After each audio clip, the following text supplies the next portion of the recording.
you were in Russia. Well, I was up in Siberia, yes.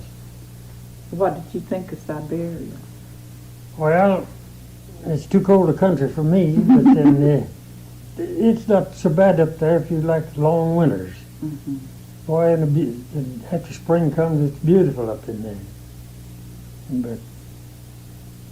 And you see them out swimming there in the summertime, weekends, where everybody goes out there and goes swimming. At that time, the Russians all went nude. Is that? Went swimming in the nude. Women did undress over their ways, the men would dress over here ways, and they'd all get out there together and just have stay in there for hours. I didn't know that.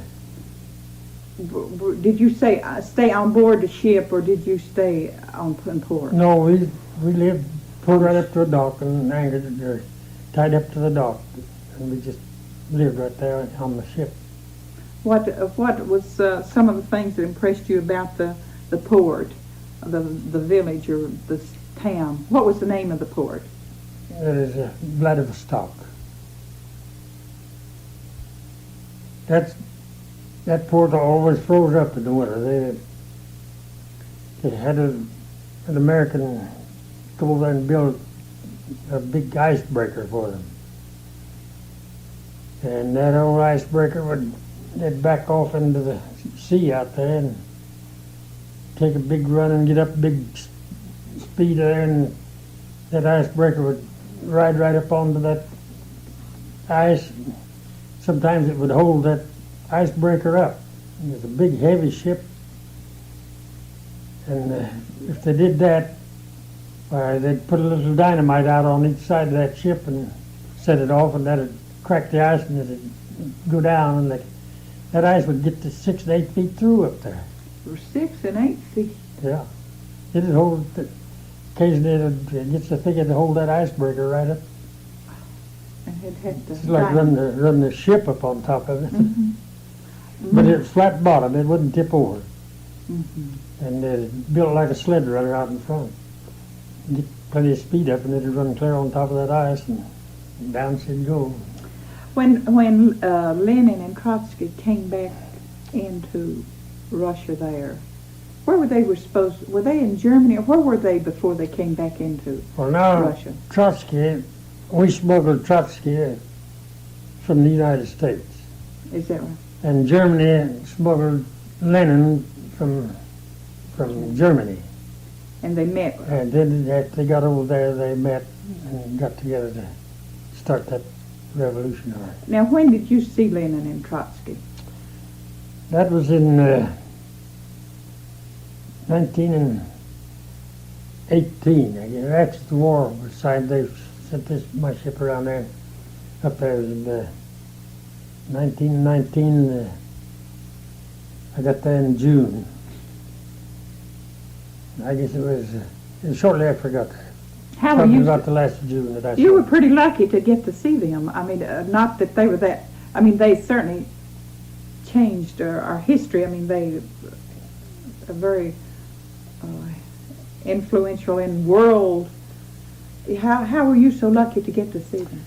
Well, I happened to be the chauffeur for the captain of our ship there, and I had to take him anywhere he wanted to go. Did you have a limousine on the ship, or did you rent one? No, they rented one from at the port when you went. At the port there. That was a good break there, wasn't it? Well, yeah. And of course, he had to make trips over to the army barracks there too. We had a lot of army men there working to keep that railroad open to get the food and guns in the Bolsheviks. We was helping to put the Bolsheviks in power in Russia. And every day I'd have to take him someplace around there, and then if the other officers wanted to use it at night, I had to cart them around. Mm-hmm. So that's how I happened to see Lenin and Trotsky. They come down on the train and they wired ahead that they wanted all the naval officers and the army officers to meet them up there. They didn't have a depot, they just had big platforms out there for people to get on and off of the train on, and to load the trains with. And they parked us up above this platform there. They unloaded off of the train, and that old Lenin, he was a tall, slender fella, and snappy as a little banty rooster, taking down everything that everyone spoke. Why, he would rush right to him, and he'd take down every word of it. Another guy start to speak over here, he'd rush over there and get his message. What did Trotsky look like? Well, he was a rather heavy-built man, and he had gray hair when I saw him. I don't know how he stood it to go through all of that fighting over that long. Of course, they finally caught up with him in Mexico and got away with him. But after they got all the mileage out of him they could get. That's too bad. At that time, of course, you didn't have television, this instant No. communication like we do now. No. We know a lot more about maybe some leaders' input than was instantly known in those days. Were you pretty conscious of Lenin and Trotsky, of what place in history they'd be? Well, I didn't think they would be built up so much in the United States. Well, in those, I believe you told me that the Allies helped guard the train. The peasants and the Russian people would have blown it up with Lenin and Trotsky on it. They would if they'd had a chance. They was blowing that railroad up every night somewhere along the line.